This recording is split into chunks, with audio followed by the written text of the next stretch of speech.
Welcome to the Potter Blog site. It is April 28th, 2012.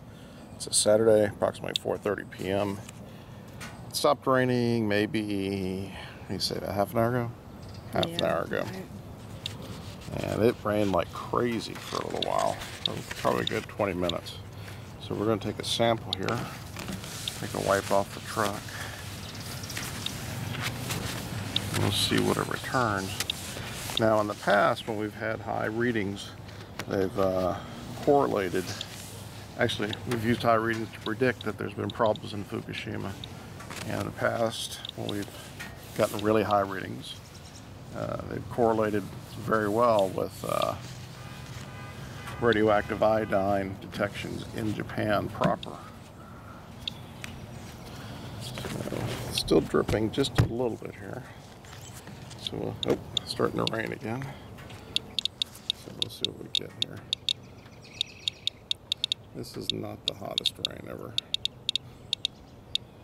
It's a 30-second moving average. So it takes a good 30 seconds to stabilize.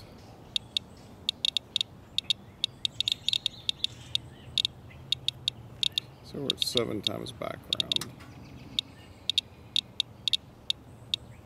Take 8 times background, 9 times background, 10 times background. So we're holding steady. So what we're going to do is we're going to wipe more, just to show you that this process is somewhat self-limiting, that you can, there's a limit to how much you can wipe and how much radioactivity you can get on a sample. And the reason for that limitation is because A, the paper towel tends to disintegrate, and B, that the paper towel only holds so much water. If there's a lot of water in the sample, then it attenuates the readings. This is here comes that rain again. And we're going to take this inside.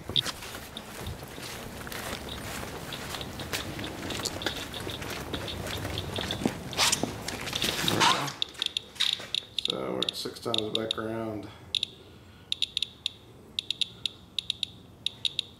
8 times background, 9 times background,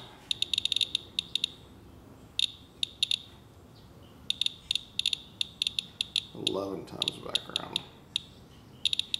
So even though we doubled the surface area, we didn't really increase the reading that much. 11 times background.